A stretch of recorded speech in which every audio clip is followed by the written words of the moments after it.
Hello student, अब हम कबीरदास जी के दोहे पढ़ते हैं। गुरु गोविंद तो एक है, दूजा यहु आकार, आपा मेट जीवित मरे, तो पावे करतार। यहाँ पर गोविंद का मतलब ईश्वर या परमात्मा से लगाया गया है। दूजा का मतलब होता है दूसरा, आकार का मतलब होता है शरीर, आपा है अहंकार से, और यहाँ पर मेट का मतलब होता है मिटाकर या दूर करके, जीवित मरे जीवन काल में ही मोह माया आदि दुर्गुणों से मुक्त हो जावे। करतार का मतलब यहाँ पर है ईश्वर। तो यहाँ पर गुरु की कृपा को बताते हुए या गुरु के महत्व को समझाते हुए कवि कहते हैं कि गुरु तथा ईश्वर में कोई भेद नहीं है, दोनों एक ही हैं। गुरु गोविंद तो एक है, दूजा यहु आकार। गुरु और गोविंद दोनों एक ही हैं, एक ही ईश्वर हैं, इनमें कोई भेद नहीं है। अज्ञानवश मनुष्य दोनों को अलग अलग समझता है। यदि वह अपना आपा मेट जीवित मरे, यदि वह अपना अहंकार त्याग दे तथा जीवन काल में ही माया मोह आदि दुर्गुणों से स्वयं को मुक्त कर ले, तो उसको ईश्वर का साक्षात्कार हो सकता है, ईश्वर की प्राप्ति हो सकती है। परंतु मनुष्य के अंदर अहंकार होने के कारण वो कुछ भी नहीं कर सकता है। ज्ञान प्रकाशा गुरु मिला, सो जिन विसर जाए, जब गोविंद कृपा करे तब गुरु मिलिया आए। प्रकाशा का अर्थ है यहाँ पर प्रकाशित हुआ या प्राप्त हुआ। जिन माने नहीं, विसर माने यहाँ पर विस्मरण या भूलने के लिए कहा गया है। कृपा माने दया, मिलिया माने मिला या भेंट हुई है। यहाँ पर कबीरदास जी कहते हैं कि ज्ञान प्रकाशा गुरु मिला, कि मेरे हृदय में ज्ञान का प्रकाश हुआ, तभी तो मुझे मेरे सद्गुरु से मेरा मिलन हो पाया। यह गुरु की शरण में मैं जाने में पर ही मेरे हृदय में ज्ञान का प्रकाश हुआ। जब गोविंद ऐसे कृपालु गुरु और उनके द्वारा प्रदत्त ज्ञान को मैं कभी नहीं भूल पाऊंगा, इसका मुझे निरंतर ध्यान रखना है। तब गुरु मिलिया जाए। जब ईश्वर की कृपा होती है या जब ईश्वर की कृपा होती है, तभी जीव को गुरु की प्राप्ति होती है। अर्थात जीवन के ज्ञान रूपी प्रकाश से ही, गुरु के ज्ञान रूपी प्रकाश से ही ईश्वर की प्राप्ति होती है। पीछे लागा जाए था लोक वेद के साथ ही, आगे थे सतगुरु मिलिया, दीपक दिया हाथी। यहाँ पर पीछे का मतलब होता है पीछे लगना या लागा जाए था, यानी पीछे पीछे चला जाना। और लोक वेद यानी लौकिक ज्ञान और परंपराओं का वर्णन किया गया है। आगे थे का मतलब होता है आगे चलकर। मिलिया माने मिला, दीपक माने ज्ञान रूपी दीपक। यहाँ पर कबीरदास जी कहना चाहते हैं कि वह भी सामान्य लोगों की तरह सांसारिक और वैदिक परंपराओं का आंख बंद करके अनुसरण कर रहे थे, परंतु आगे चलने पर उन्हें सद्गुरु मिले।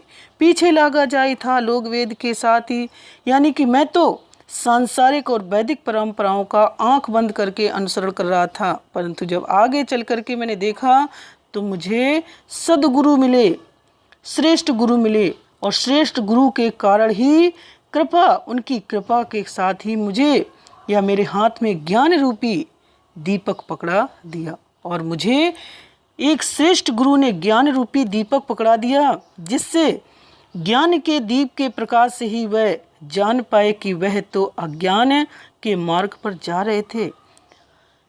इस प्रकार गुरु कृपा से ही ये ईश्वर भक्ति के सीधे साधे मार्ग का दर्शन पा सके हम।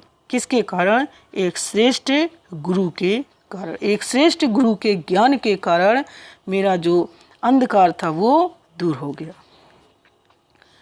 बूढ़ा था पे उबरा, गुरु की लहर चमकी, भेरा देखा जरा, तब उतर पड़े फरके। यहाँ पर बूढ़ा का मतलब होता है बूढ़ा यानी डूबने वाला। उबरा का मतलब होता है डूबने से जो बच जाता है। गुरु की लहर, गुरु की कृपा रूपी लहर। चमकी, चौंकने पर यानी अचानक से चौंक जाना। भेरा, बेड़ा या बेड़ा पार, मेरी नैया बेड़ा पार होगी। जर्जर माने टूटा फूटा। उतरी पड़े माने उतर पड़ा। फरक माने फुर्ती से। अब यहाँ पर कवि कहना चाहते हैं कि वह भी अज्ञानी जनों की भांति अहंकार रूपी बेड़े में सवार होकर के संसार सागर से पार होने की चेष्टा कर रहे थे।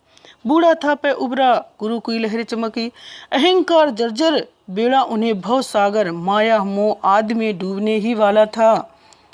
परंतु गुरु कृपा की ऐसी लहर से टक्कर होने के कारण ऐसी लहर से टकरा गए जिसे देखकर उन्हें अचानक से चौंक गए और सचेत कर दिया, यानी होशियार कर दिया, सावधान कर दिया।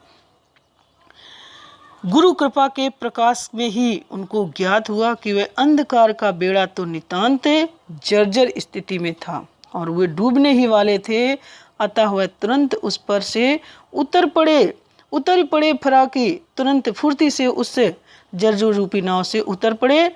उन्होंने अहंकार का परित्याग करके गुरु द्वारा प्रदर्शित मोक्ष मार्ग को अपना लिया। कबीर चित्त चमकियां चहुदिश लागई लाए, हरि सुमिरन हाथों घड़ा बेगे लई बुझाए। चित्त माने मन, चमकियां का मतलब होता है चकित हो गया। चहुदिश माने चारों दिशाओं में। लाई माने आग या विविध प्रकार का ताप। विषय माने विकार, जो हमारे अंदर बुराइयां होती हैं। हरि सुमिरन का है ईश्वर के नाम का स्मरण। वेगे माने शीघ्रता पूर्वक। यहाँ पर संत कबीर कहना चाहते हैं, कबीर चित्ते चमकिया चौदिश लागी राग, कि समस्त संसार में दैविक भौतिक ताप व्याप्त है। ये तीन हैं जो विकार हैं, दैविक और भौतिक। चारों ओर विषय विकार की आग जल रही है, बुराई की आग जल रही है।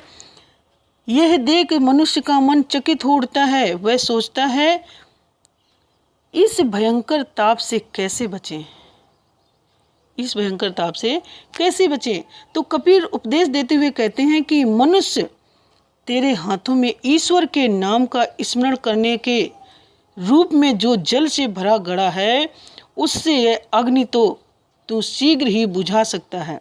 जिस प्रकार घड़े में भरा जल डालने से आग बुझ जाती है, उसी प्रकार ईश्वर के नाम का स्मरण करने से विषय विकार शांत हो जाते हैं तथा विविध तापों से मुक्ति मिलती है। वो किसके द्वारा? एक श्रेष्ठ गुरु के द्वारा।